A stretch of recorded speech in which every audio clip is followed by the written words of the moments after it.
এসব কি বলছিস তুই? যা বলছি ঠিক বলছি ঠাম্মি। প্রথমে ভেবেছিলাম ও ও আমাকে ভালোবাসে, পরে বুঝতে পারলাম যে ওর চাওয়ার সাথে আমি মিসফিট। কারণ এই মানুষটাকে ও কখনো চায়নি, কখনো না। না না, এটা সত্যি নয়। ও রিয়েলি রিয়েলি? তাই বুঝি সেদিন তোমার বাড়ির দরজার সামনে থেকে আমাকে চলে যেতে বলেছিল? ঠাম্মি, আসলে সেদিন ওর কাছে একটা বড়লোক বাড়ির থেকে না বিয়ের প্রপোজাল এসেছিল, আর ওর মনে হয়েছিল ওই বিয়েটাই ওর কাছে মোর প্রফিটেবল। না না, বিশ্বাস করো না আমায়। ওকে বিশ্বাস করে যে কেউ যখন তখন শেষ হয়ে যেতে পারে। একজন মার্ডারের মারার জন্য থাকে ওয়েপন, আর তোমার ওয়েপন হলো ইমোশন।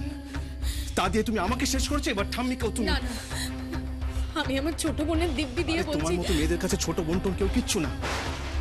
সম্পর্কে কোনো ভ্যালু নেই তোমাদের কাছে। অনেক বলেছিস, অনেক বলেছিস, চুপ কর। এবার আমি বলছি, শোন, সবটা তো তুই জানিস না। ভুল করে যেটা হয়েছে সেটা ঠিক হয়েছে। হ্যাঁ, আমার লাইফটা হেল্প হয়েছে, আর কিছু হয়নি। না না, সত্যি ভুল হচ্ছে তো। তুই কথাটা শোন আগে, তার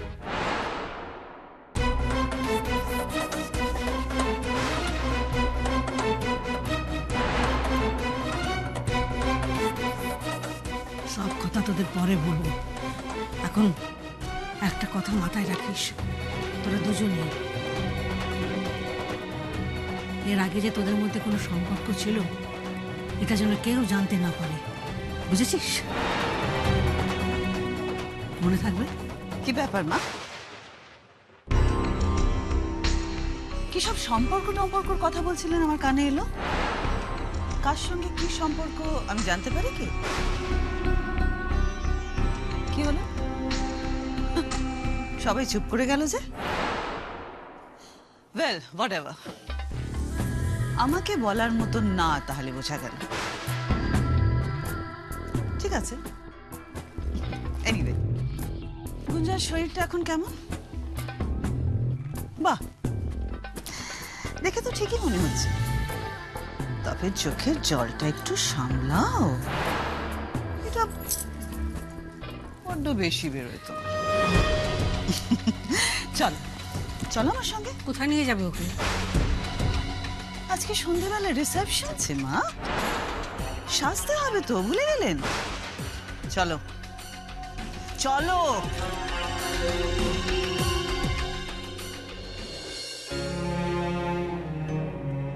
তোদের ইচ্ছে শক্তি জোর আছে রে, তবে তোদের স্বপ্ন যে এভাবে সফল হবে আমি এখনো বিশ্বাস করতে পারছি না। তুই, গৌরব, তোরা দেখছিস তো, তোদের বুক জুড়োচ্ছে তো, তোরা তোরা শান্তি পাচ্ছিস তো?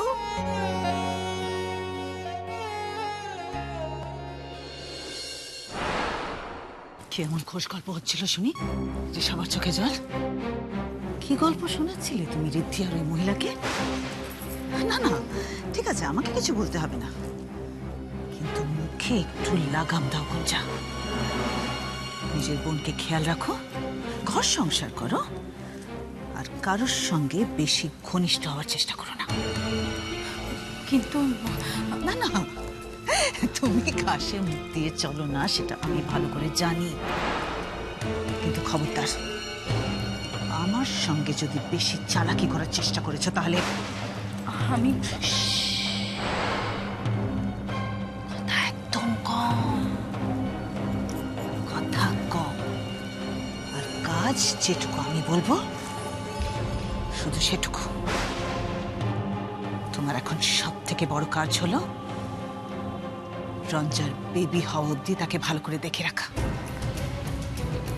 আর আর কারোর সঙ্গে বেশি মাখামাখি না করার। আর বলতে হবে আমাকে। আর হ্যাঁ, অনেক হয়েছে সব শরীর খারাপের ড্রামা। তোমার বোনকে যেমন বিয়ের আসরে সোজা করে বসিয়ে রেখেছিলে, ঠিক তেমনি তুমি রিসেপশনে হাসি মুখে সোজা হয়ে বসে থাকবে। তাহলেই হবে। এসো। আর হ্যাঁ, আমি বাড়িতে সবাইকে বলেছিলাম তুমি খুব লক্ষ্মী মেয়ে, ভালো মেয়ে, লক্ষ্মী মেয়ে হয়ে থেকো। আর এবারে সবাই না খুব আবেগপ্রবণ। Disgusting. ওদের মিষ্টি মিষ্টি কথা শুনে আবেগে সবকিছু উগড়ে দিও না প্লিজ। কিন্তু এইভাবে কতদিন কেউ কিছু জিজ্ঞেস করলে না হলে? বুদ্ধি করে অ্যাভয়েড করে যাবে। লোকজনকে অ্যাভয়েড করার জন্য কি করতে হয় সেটাও তোমাকে শিখিয়ে দিতে হবে নাকি গুঞ্জা? হ্যাঁ, উনি সবার কাছে সবকিছু লুকোচ্ছেন কেন? বললেই বা কি ক্ষতি হবে ওনার? কি এত ভাবছো গুঞ্জা?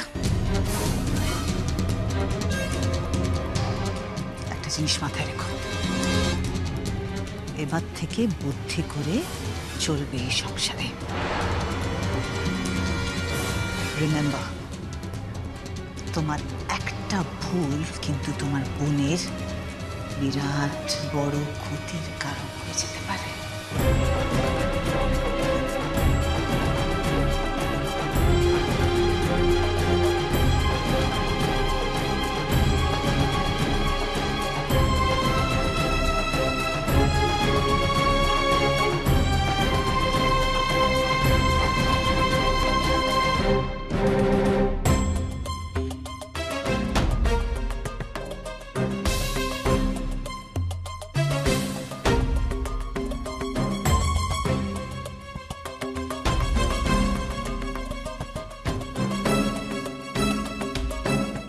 কোথায় যাচ্ছ তুমি?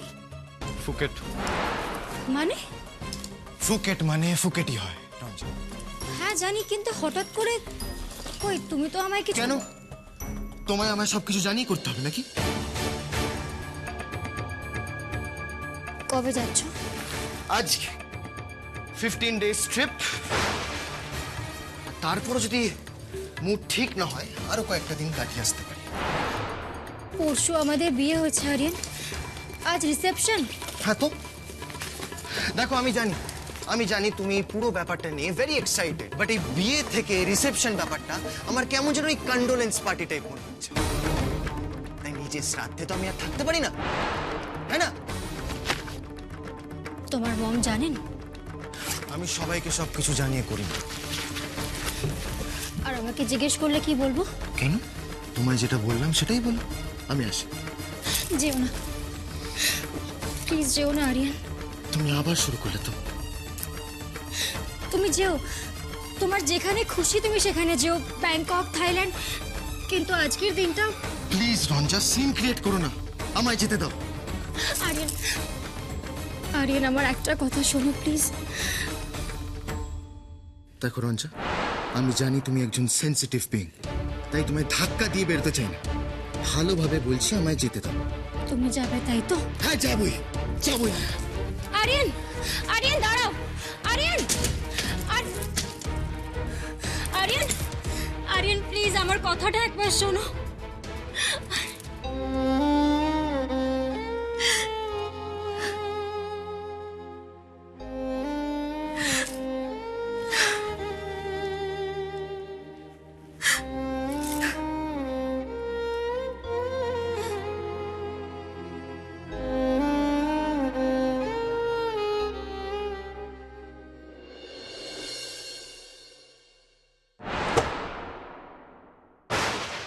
আরিয়ান,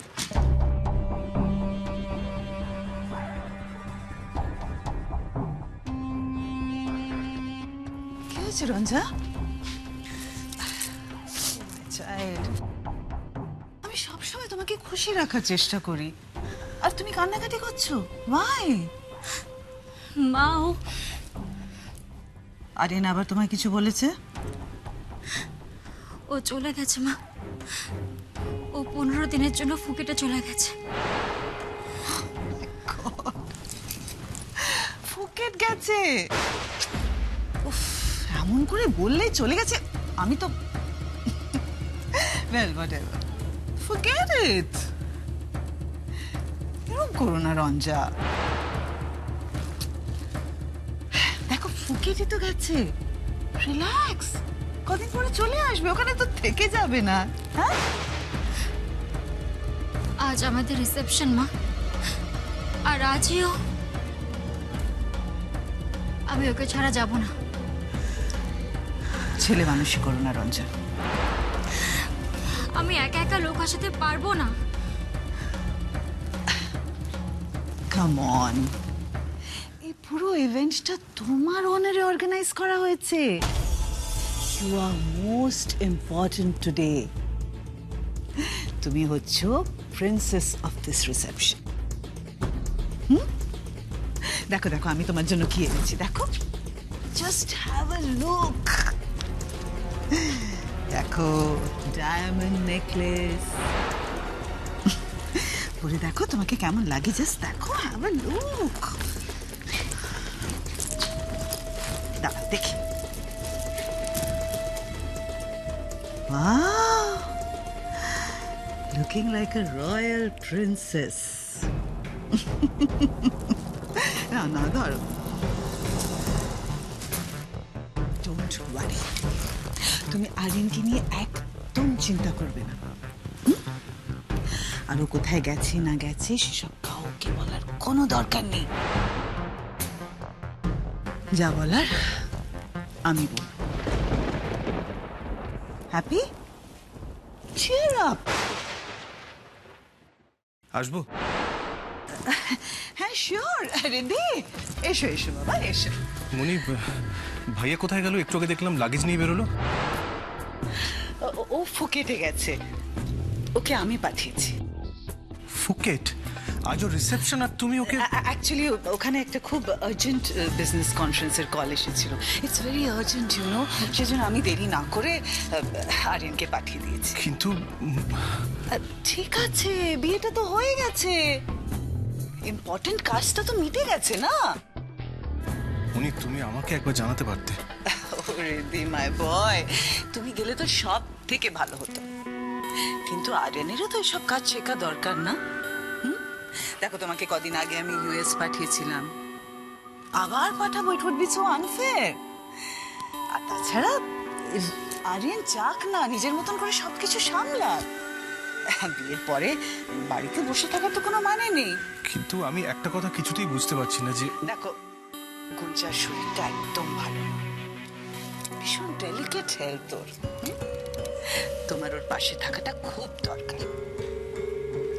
আর রঞ্জার একদম চিন্তা করো না, আমি তো আছি ওর জন্য, রিল্যাক্স।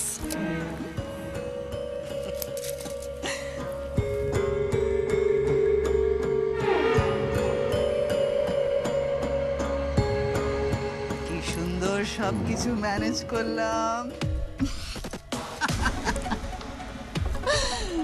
চল সাজো, চল, come on, cheer up my চাই, এসো।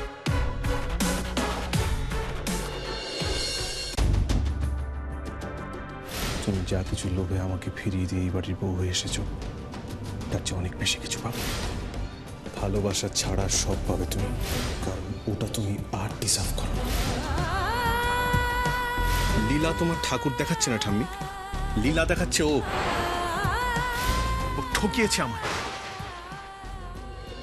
আস্তে আস্তে বাবা, এত ছটফট করিস না, মন এক্ষুনি হয়ে যাবে। আচ্ছা দাঁড়া, মা কি করছো? এরকম করে না বাবা, এই তো হয়ে গেছে, দে ওটা দে।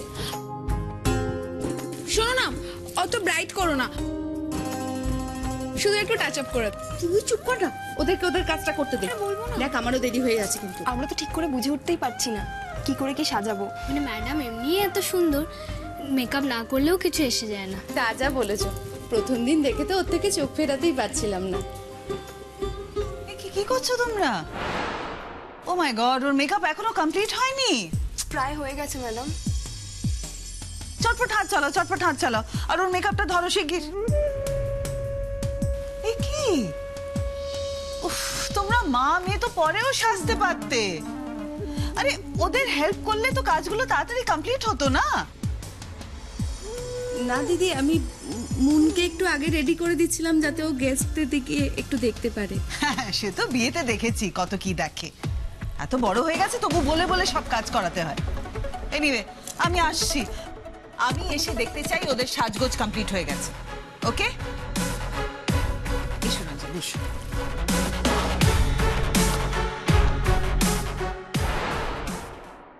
মা, মনি তো তোমার থেকেও বড়, তাহলে মনি নিজে এগুলো দেখে না কেন? তুই জানিস তো দিদিকে, স্যার তো তাতে রেডিও যেতে হবে, দিদি একটু ওরকম বলে। দেখি ভারী মিষ্টি লাগছে। মা, আমি একটা হার পরেছি, এটা তুমি পরো তো। আরে আমি, ভালো লাগবে তোমাকে। দেখি ঘোরো, ঘোরো না দিদি, তোর শরীর ঠিক আছে এখন? জ্বর নেই তো? না,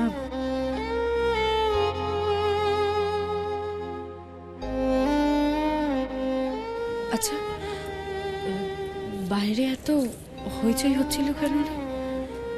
শুনতে পাচ্ছি না। হ্যাঁ, ওই আরিয়ান একটা বিজনেস কনফারেন্স অ্যাটেন্ড করতে গেছে ফুকেটে। আজকের দিনে? হ্যাঁ, খুবই ইম্পর্টেন্ট। ও না গেলে ঋদ্ধিতাকে যেতে হতো, তাই ও গেল। এই তোমরা একটু রঞ্জাকে দেখে নাও না গো, কিরম ভাবে সাজালে ভালো লাগবে। ওনার মেকআপে একটু সময় লাগবে। আসলে আপনার বাড়ির দুই বউকে তো সমান সুন্দর লাগতে হবে।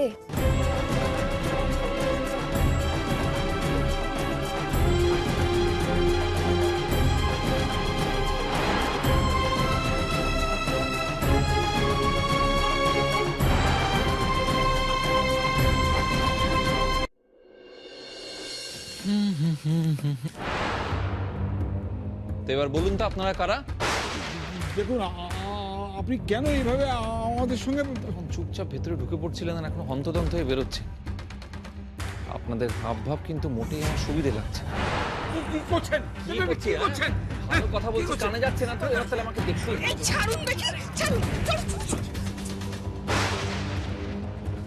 পেলাম না ওই কাকা না কি বললো, তাকে তো কোথাও খুঁজে পেলাম না।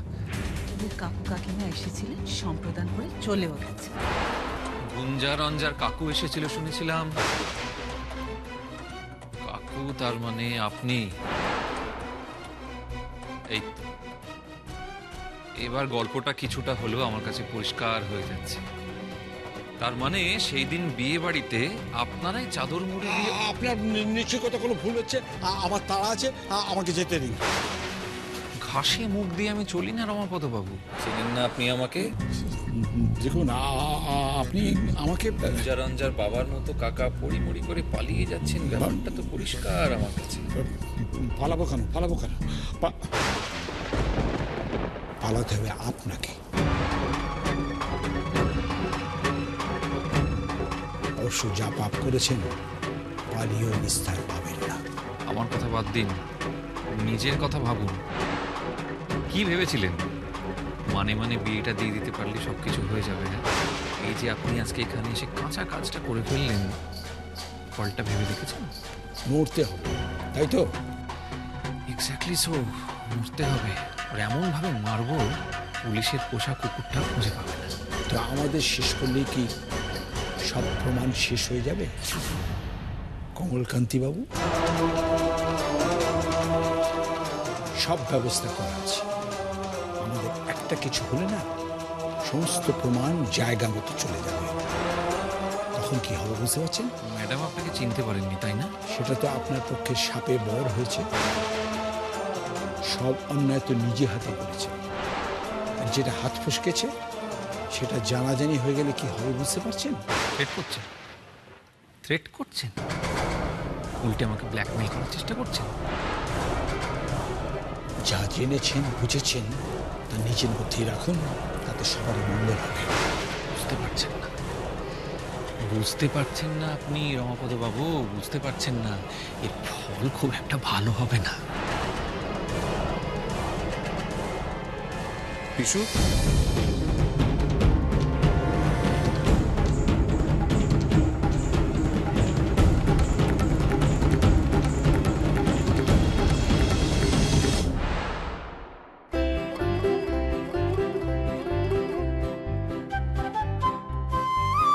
মেজদা, গুরুদেব এসে গেছেন। আসুন আসুন আসুন আসুন। ভালো আছো তো তোমরা সবাই?